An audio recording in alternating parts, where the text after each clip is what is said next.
हमारे जन्म के समय हमारे जन्म का क्या उद्देश्य होता होगा? जीवन को जीने का प्रयास करना, बाकी अन्य प्राणियों की तरह, या फिर जन्म लेने के कुछ ही समय बाद खोने और पाने का डर,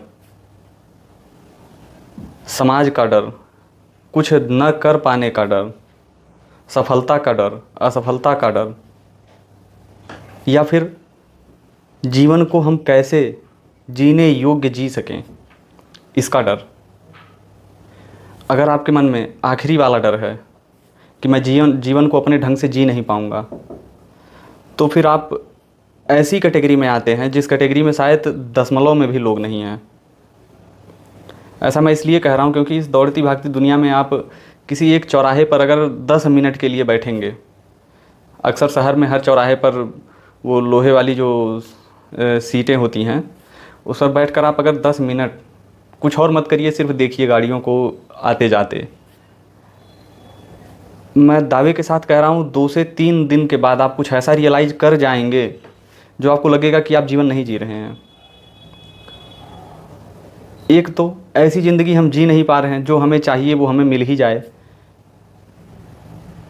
ऐसा मैं हर उस व्यक्ति के लिए कह रहा हूँ जिसके पास हज़ारों करोड़ भी हो, वह अपने जीवन को उस हिसाब से 1000 करोड़ रहने के बाद भी नहीं जी पाएगा जिस हिसाब से जीना वह चाहता है।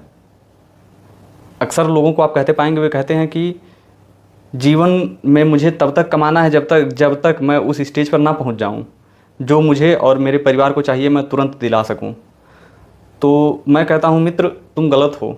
तुम जीवन में कभी भी उस स्टेज पर नहीं पहुंचोगे। एलन मस्क के बराबर तुम्हारे पास प्रॉपर्टी हो जाए फिर भी नहीं पहुंचोगे, क्योंकि कभी कभी कुछ ऐसी चीज़ें हमारी ज़रूरत होती हैं जो किसी और के कंट्रोल में होता है, और उसका कंट्रोल हम पैसा देकर नहीं ले सकते। मेरे कहने का तात्पर्य आप समझ ही चुके होंगे। इस संसार में, इस दुनिया में ऐसा बहुत कुछ है जो आप पैसा देकर नहीं ले सकते। हाँ, मैं भी मानता हूँ, मैं भी महसूस करता हूँ कि इस दुनिया में पैसा ही बहुत कुछ है, लेकिन बहुत कुछ चीज़ें नहीं खरीद सकता। जैसे कि खुशी। कुछ ऐसे नए दार्शनिक आ जाएंगे जो कहेंगे कि खुशी भी खरीदी जा सकती है पैसे से, तो वो दिखावे की खुशी होती है।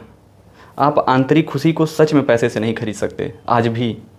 तो मैं यही कहूँगा मित्र, अपने जीवन का कुछ समय खुद जीने पर भी लगाओ।